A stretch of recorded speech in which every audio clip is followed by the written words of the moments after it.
Hello everyone, welcome back to my YouTube channel Study with Nishi. So I am here with the PYQ analysis of chapter number 1 SM. May 24 का question देखते हैं. Question number 5B.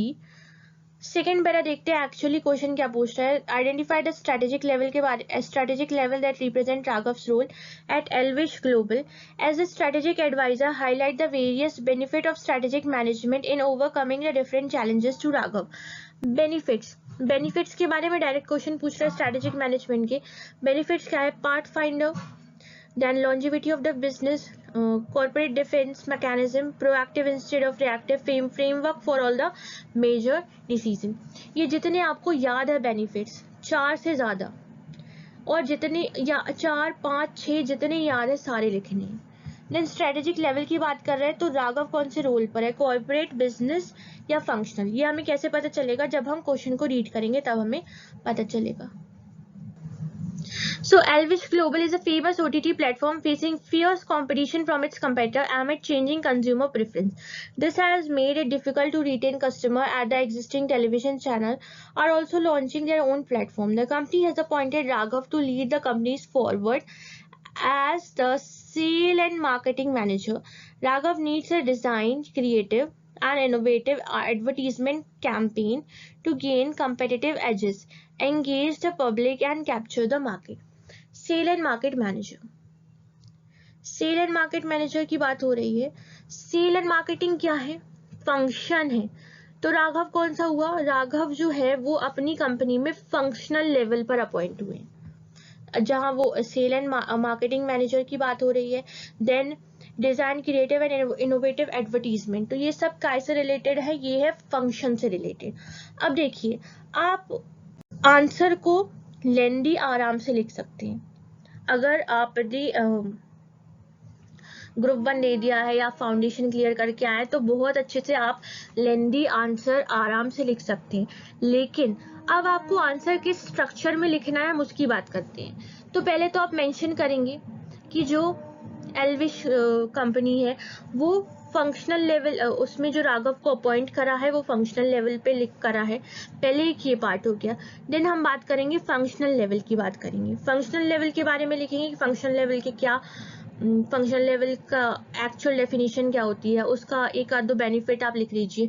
ज़्यादा से ज़्यादा इसे 3 4 5 line में आपको लिखना है. देन हम बात करते हैं बेनिफिट्स.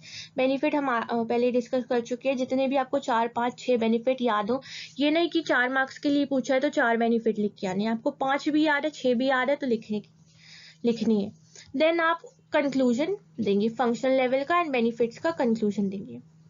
ठीक है. नेक्स्ट क्वेश्चन आप देखिए, सितंबर 24 का क्वेश्चन नंबर 6.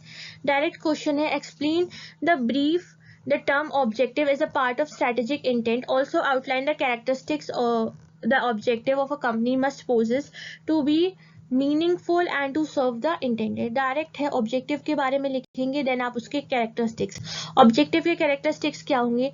एक तो वो स्पेसिफिक होगा, measurable, specific, then performance appraisal, फिर डिसीजन मेकिंग. ऐसे आपको जितने भी कैरेक्टरिस्टिक्स याद हैं ऑब्जेक्टिव के उसके बारे में लिखना है. देन आपको कंक्लूड करना है. सो इस स्ट्रक्चर में आपको आंसर लिखना है. पहले डेफिनेशन, कैरेक्टरिस्टिक्स, देन कंक्लूजन. और मतलब ऐसा पूरा लेंदी में जैसे वैसे नहीं लिखना है.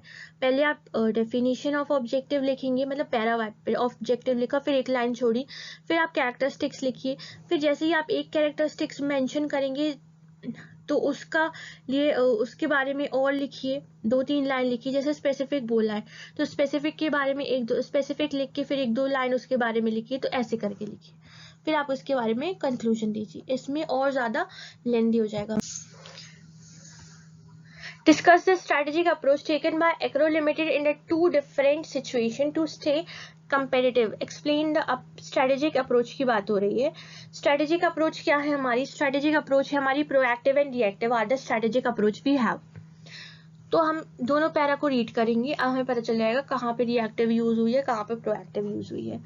यहाँ पे देखिए, Acro is an e-commerce company that specializes in selling eco-friendly products. Although the company has been doing well, it still continue actively still मतलब अच्छा कर रहे हैं, doing well, it still continue actively strengthening its brand identity, launch creative impactful marketing campaign and introduce a new and innovative eco friendly product. मतलब वो अच्छा तो कर रहे हैं लेकिन और अपने ब्रांड को और अपने प्रोडक्ट को और अच्छा कर रहे हैं, तो ये क्या होगा, proactive.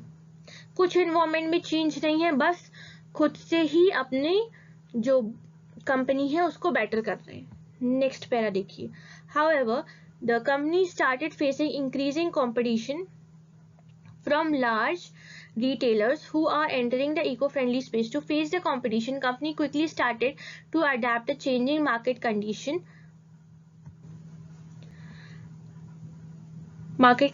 analyze the competitor strategy, adapt different style of marketing in response to competitors action and contract competitors pricing. Adapt changing market condition, adapt कर रहे हैं, जो मार्केट कंडीशन चेंज हो रही है उसे अडेप्ट कर रहे हैं, तो यहाँ काय की बात हो रही है, रिएक्टिव की बात हो रही है। Then analyse the competitor strategy, adapt different style of market response, जो कंपेटिटर्स के रिस्पॉन्स में वो अपनी स्ट्रैटेजी चेंज कर रहे हैं, रिएक्ट कर रहे हैं, तो यहाँ पे क्या हो गया, रिएक्टिव स्ट्रैटेजी हो गई। अब देखिए आंसर आपको किस स्ट्रक्चर में लिखना है, प्रोएक्टिव और रिएक्टिव के बारे में लिखेंगे आप। अब आप ये भी बताइएगा कि कहाँ पे ये कंपनी ने प्रोएक्टिव, ई कॉमर्स कंपनी उसने कहाँ पे प्रोएक्टिव यूज़ किया, फिर कहाँ पे उसने रिएक्टिव यूज़ करा। जब उसके जो रिटेलर्स थे उन्हें इको फ्रेंडली लॉन्च करा तो वहाँ पे रिएक्टिव यूज़ करा। एक दो लाइन में वो लिख दीजिए, फिर रिएक्टिव के बारे में लिखिए, ऐसे ही आपको प्रोएक्टिव के बारे में करना है। अब फीचर्स आप क्या लिख सकते हैं, प्रोएक्टिव के क्या हुए, प्रोएक्टिव फ्यूचर ओरिएंटेड होता है, लॉन्ग टर्म होता है, देन हायर कंट्रोल। और जैसे आपको एक आध एग्जांपल याद है, कोई ऐसी कंपनी जिसने प्रोएक्टिव, जैसे नेटफ्लिक्स थी, डीवीडी से वो ओटीटी पे आ गए, ऑनलाइन स्ट्रीमिंग पे आ गए, अगर आपको याद है तो वो जरूर लिखिएगा।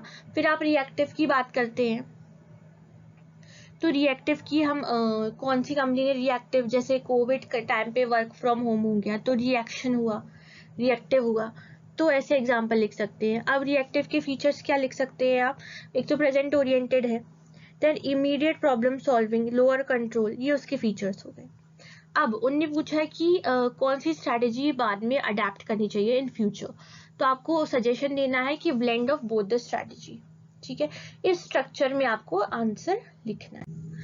नाउ नेक्स्ट है हमारा question number 7, outline the main level of management generally found in an organization, also explain the type of network relationship between these levels and amongst the same level। अब देखिए आप इसमें डायग्राम बना के आइएगा, पहले तो आप लिखिएगा लेवल ऑफ मैनेजमेंट और इसके बारे में एक आध दो लाइन लिख दीजिएगा, फिर आप डायग्राम बनाएंगे, पहले आप लिखेंगे कॉर्पोरेट बनाएंगे, ठीक है, फिर आप बनाएंगे, ये आपका कॉर्पोरेट हो गया, देन आप बनाएंगे हमारा बिजनेस लेवल, देन जो आपने बिजनेस लेवल बनाए हैं, इन बिजनेस लेवल के आपके क्या हो जाएंगे, इनके नीचे आप फंक्शंस लिखिएगा, जैसे जितने फंक्शंस आपको याद हो, जैसे हमारा सेल हुआ, प्रोडक्शन हुआ, मार्केटिंग हुआ, ऐसे आप तीन तीन करके यहाँ पे लिख दीजिए।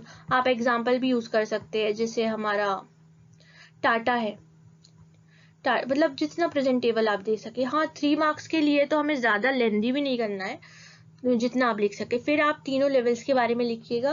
देन आप नेटवर्क रिलेशनशिप की बात कर रहे हैं, तो नेटवर्क रिलेशनशिप आपको पता ही है 3 टाइप्स के होते हैं, एक तो हमारा डिविजनल एंड फंक्शनल रिलेशनशिप हुआ, देन हमारा मैट्रिक्स हुआ, देन हमारा हॉरिजॉन्टल रिलेशनशिप, तो इसके बारे में 2 मार्क्स के लिए लिखना है। तो इस स्ट्रक्चर में आपको आंसर को प्रेजेंट करना है, all 3 levels and network relationship. Next question, question number 5 of May 25।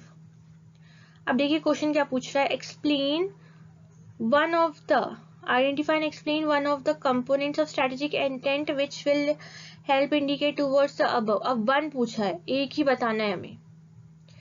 Why such component is important? एक तो 1 मार्क्स के लिए आइडेंटिफाई कीजिए आप, 1 मार्क्स के लिए आपको उसको एक्सप्लेन करना है, 1 मार्क्स के लिए आपको इम्पोर्टेंट बताना है। अब 1 मार्क्स के लिए इम्पोर्टेंट सिर्फ आपको एक इम्पोर्टेंट नहीं लिखना है, कम से कम आप 2 इम्पोर्टेंट जरूर लिखेंगे। Then also state the essential, अब इसके एसेंशियल्स क्या है वो लिखेंगे, ठीक है। अब हम क्वेश्चन देखते हैं। Semicon private limited is engaged in manufacturing of semiconductor from the year 24। Company wants to start a strategic path to be followed in future. so as to build a best quality semiconductor and display design. The innovative ecosystem to enables, अब यहाँ पे देखिए एक तो part to be followed in future so as to build a quality semiconductor emerges as a global hub, manufactured in more structured manner, placing core values as the priority. It would like to clearly articulate to stakeholders, ये line हमने काय में पढ़ी थी? ये line हमने पढ़ी थी विजन में.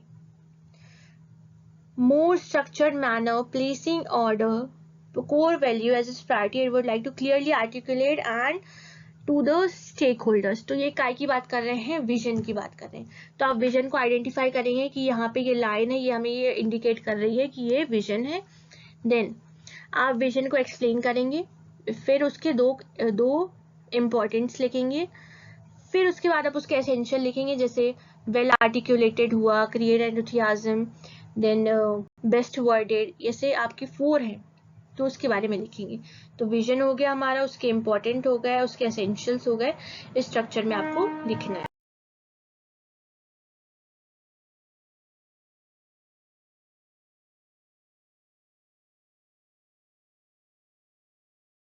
अब देखिए Jan 26 का क्वेश्चन है.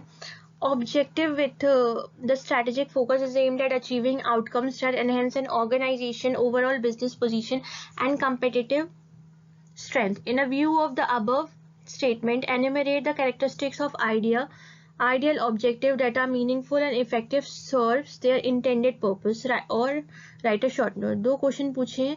पहले देखिए हमको काय के बारे में, ऑब्जेक्टिव के बारे में और उसके कैरेक्टरिस्टिक्स के बारे में लिखना है, डायरेक्ट है.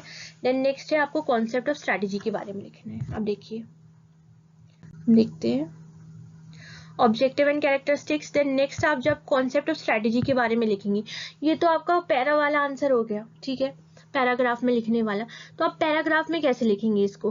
पहले देखिए, पहले आप स्ट्रैटेजी के बारे में लिखिएगा, फिर आप काय के बारे में लिखिएगा, फिर आप जो स्ट्रैटेजी में गोल मिशन विजन आते हैं उनके बारे में. देन स्ट्रैटेजी हमारी लॉन्ग, ये पैराग्राफ्स की हेडिंग्स हैं.